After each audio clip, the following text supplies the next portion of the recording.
সংশোধনীয় বিলকে আমরা জানাই ধিক্কার। ওয়াকফ সংশোধনীয় বিলকে আমরা জানাই ধিক্কার। ওয়াকফ এতে মুসলমান যেটা রাজ্যে কমিটি গঠন হবে, একজন ধর্মীয় স্কলারও থাকবেন, নিয়মে যেটা আছে।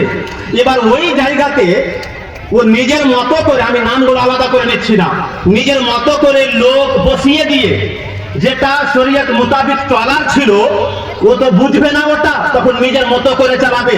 আর এই বিলটা তো একটা, আপনাকে হয়তো মনে হচ্ছে অনেক কিছু দেখে অনেকের মাথাতে আসতে পারে, মানুষ ভুল কনসেপ্টে আছে, একবার যদি এই বিল পাস হয়ে যায় তাহলে ওয়াকফের যে একটা ক্ষমতা আছে এটা জেলা শাসকের হাতে যখন হবে, তারপরে নিয়মটা কি হবে, যতটা ওয়াকফের প্রপার্টি আছে সব কিছুকে রেজিস্টার করা হোক, আর জেলা শাসক যেমন করে চাইবে নিজের মতো করে ওর মধ্যে পরিবর্তন আনবে।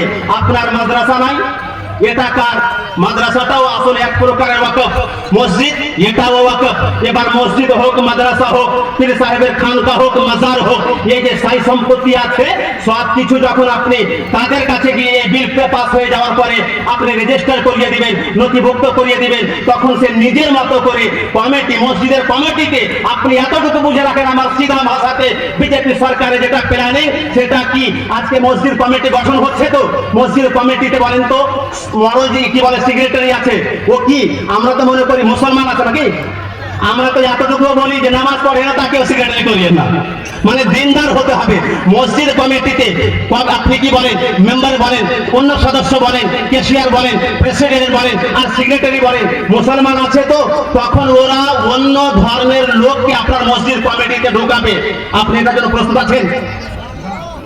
আমার কথা হলো ভাই, আমার হিন্দু ভাইয়ের যদি মন্দির থাকে, এই মন্দির কমিটি কে কে হবে?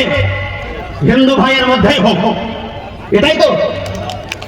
অনুরূপ মসজিদ কমিটিতে কে কে থাকবে? মুসলমানদের মধ্যেই থাকুক, এটাই তো আমরা চাই। কিন্তু এই বিল যদি পাস হয়ে যায়, পরবর্তী প্ল্যানিং হবে আপনার মসজিদ ওয়াকফ যে হতো, ঈদগাহ ওয়াকফ যে হতো, কমিটি আপনি গঠন করে আপনি আপনার মতো ধর্মীয় স্বাধীনতা নিয়ে কাজ করতে পারবে না, অন্য লোককে ঢুকিয়ে দিয়ে আপনাকে আপনার মতো করে কাজ করতে বাধা সৃষ্টি করবে। আন্তরিকতার সাথে শুভেচ্ছা ও ভালোবাসা।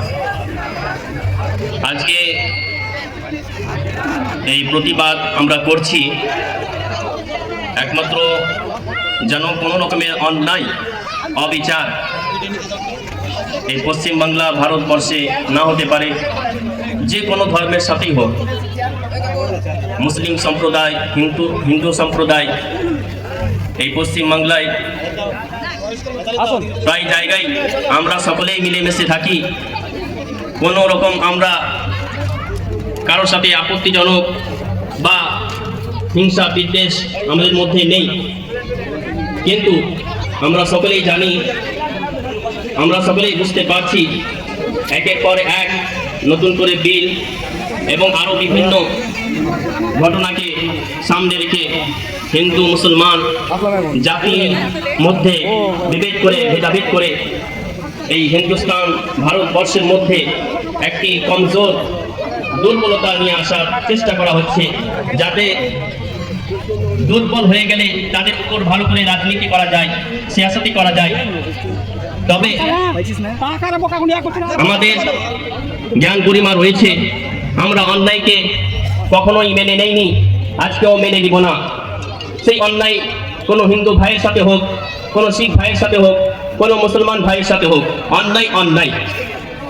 আজকে যে বিল পাসের কথা বলা হচ্ছে সেটাকে আমরা ধিক্কার জানাই, সেটার আমরা প্রতিবাদ করি।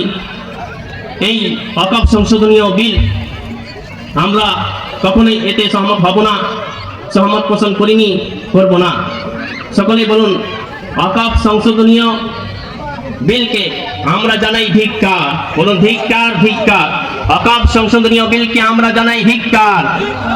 ওয়াকফ সংশোধনীয় বিলকে আমরা জানাই ধিক্কার। ওয়াকফ সংশোধনীয় বিল আমরা মানছি না, মানব না। ওয়াকফ সংশোধনীয় বিল আমরা মানছি না, মানব না। অন্যায় মানিনি, মানব না। অন্যায় মানিনি, মানব না। ভারতবর্ষ জিন্দাবাদ, পশ্চিমবাংলার সমস্ত জনসাধারণ জিন্দাবাদ। সকলকে জানাই আমি প্রাণ ভরা শুভেচ্ছা ও ভালোবাসা। ধন্যবাদ। ধন্যবাদ। আমাদের সকলকে সব সম্প্রতি বজায় রাখতে হবে, এতেই আমি আনন্দ পেলাম। ধন্যবাদ।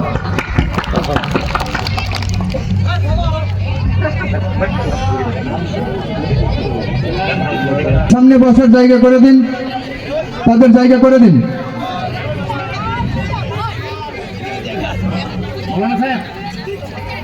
হযরত আল্লামা মুফতি আক্তার নেমি সাহেব।